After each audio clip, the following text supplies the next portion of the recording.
beautiful sweet friends, how you doing today? It's me, Sharita Jones, checking back in with another video. Hey guys, it's time for another episode of It's Hard Out Here for a Temp. Sing it with me. You know it's hard out here for a temp when you're trying to get this money for the rent.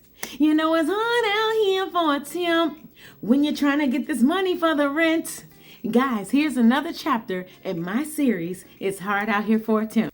Guys, today I want to share a story about the time I worked a temp assignment that redefined the meaning of wearing many hats, guys.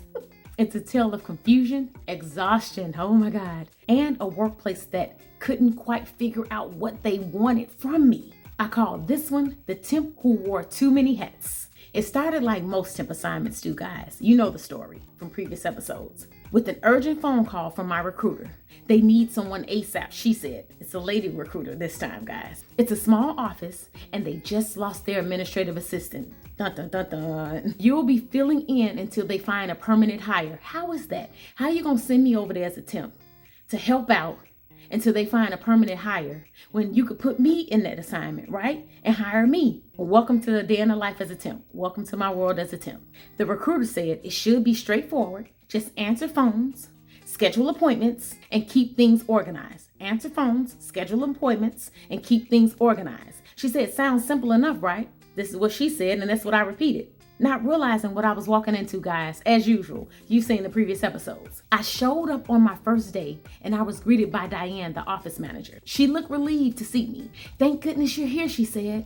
We've been drowning without an admin. This is what she was saying to me as I walked through the door. She gave me a quick tour of the office. Diane just walked me around. She introduced me to the team, and she showed me my desk. The desk, by the way, was a disaster zone, guys. It was piles of papers, unopened mail, and random office supplies, guys, that were just thrown all over the place. They were thrown everywhere. She said, sorry about the mess. This is what Diane said. She was apologizing for the mess. The last person didn't exactly leave things in order. Just jump in wherever you can. This is what Diane said. I started by tackling the obvious, sorting through the mail, organizing the files, and setting up a system for tracking appointments. It felt good, guys. It really did, to bring some type of order to the chaos. But by lunchtime, things started to get, complicated. Things just started to get complicated, guys, by lunchtime. Hey, can you run payroll? One of the accountants asked, dropping a stack of timesheets on my desk. I haven't been trained on their payroll. I haven't been trained on their payroll system and how their payroll system works. So as I'm saying this to Diane, Diane says, it's easy. Just enter the hours into the system and hit submit. Let me know if you have any questions. That's what she said as she walked away. I barely finished entering the timesheets when Diane came by with another request. Can you help us with the newsletter? The marketing person quit last week and we need to get it out by Friday. This is all while answering the mail, sorting through supplies, doing the payroll, and now she wants help with the newsletter. Sure, I said hesitantly. I hesitated when responding to Diane. I hesitated. I said, how bad can putting together a newsletter be? This was me thinking in my head, like, how bad can it be? I'm thinking it was just a matter of formatting some text, trying to put something together. Wrong. Wrong. I was so wrong, guys. By the end of the day, I was proofreading articles, sourcing stock images, and learning how to use a design program that I've never heard of. On day 2, guys, the IT guy stopped by my desk. He said, hey, didn't say my name, he just said, hey. He said, hey, the phones are acting up. He said, can you call the service provider and troubleshoot it? This is what the IT man asked me to do. I said, shouldn't you be handling that? This is what I asked. I'm like, I'm swamped. He said, I'm swamped, he replied. Besides, you're the admin now, right? I was doing so many jobs. On this assignment, guys. Oh my God. Before I knew it, I was on the phone with tech support trying to explain why the office's phone lines were cutting in and out, why they were cutting out during the calls. By day 3, guys, it felt like I was doing 3 jobs all at once, which I was. I was doing multiple jobs all at once. One minute I was booking travel for the sales team. The next I was ordering supplies. And then I was asked to sit in on meetings and take minutes of the meetings. Why do I even need a temp if you're doing all of this? So I called the temp agency. Why do they even need a temp if you're doing all of this? This is what the recruiter said to me as I'm calling the recruiter, telling the recruiter what's going on, giving the recruiter an update. I said, good question, recruiter. I said, good question. Let's talk about a pay raise here. The breaking point came on day 5, guys, day 5, when Diane handed me a folder labeled urgent.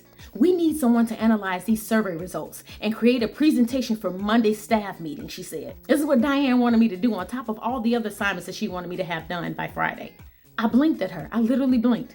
I said, I thought I was just here to answer phones. This is me asking Diane this. I said, I thought I was just here to answer phones. Diane said, yeah, well, we wear a lot of hats around here. She replied as she walked away. Now, guys, if you watched any of my previous episodes, when they send you over here to these assignments, when the temp agency send you over to these assignments, guys. When the temp agency send you over to these assignments, you are required to do the job that they sent you over there to do. But these companies, guys, they will work you and get everything they can out of you because you're the temp. And they want you to do everything before your assignment ends.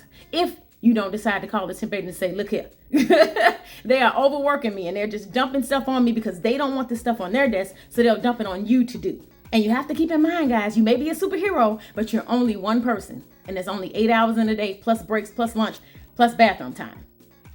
I spent the weekend Googling, guys, how to create a pivot table in Excel and designing a PowerPoint presentation. By the time Monday rolled around, I felt more like a business consultant than a temp, which I am actually. The presentation went well, so well, in fact, that the CEO pulled me aside afterwards. What? The CEO said, you've been great. You've been doing great work here, he said. Have you thought about applying for the permanent role? I smiled politely, but didn't answer. I smiled politely, but I didn't answer, guys. Here's the thing. Being a temp means you're often expected to be a jack of all trades. Companies hire you to fill in a gap, guys, but they rarely define the gap clearly. You're asked to do everything. I mean, everything, even tasks that are outside of your expertise. And you're supposed to do it all with a smile, service with a smile. Now, just because you apply for this permanent role don't mean you're going to get the role, especially if they don't feel like you're a good fit for the role.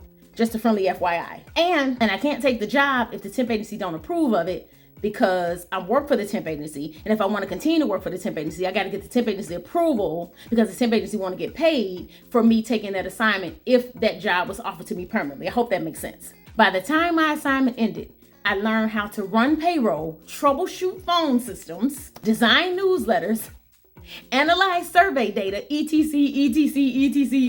I was doing so much stuff. But the irony was, despite all of the hats I wore, I never really felt like I fit in. I was just a temp, a temporary fix for a permanent problem. It's hard out here for a temp, especially when you're expected to be everything to everyone. But if nothing else, guys, these experiences make for great stories, don't they? They make for great stories. They make for great episodes, guys. So thank you so much for listening. Woo! Sing it with me. You know it's hard out here for a temp when you're trying to get this money for the rent. You know it's hard out here for a temp when you're trying to get this money for the rent. You know it's hard. It's hard out here for a temp. Hey, it's hard out here for a temp. It's hard out here for a temp. Clap, clap, clap, clap. Hey, clap, clap, clap, clap. Hey, hey, clap, clap, clap, clap. Hey, clap, clap, clap, clap. It's hard out here for a temp. Hey, it's hard out here for a temp. Guys, thank you so much for tuning in. Welcome back to another episode, guys. Love y'all. Appreciate y'all. God bless y'all. Thank y'all so much for always liking, watching, commenting, and subscribing. And I'll see y'all in the next episode of It's Hard Out Here for a Temp. It's hard out here for a temp. Love y'all. Have a good day. Bye for now.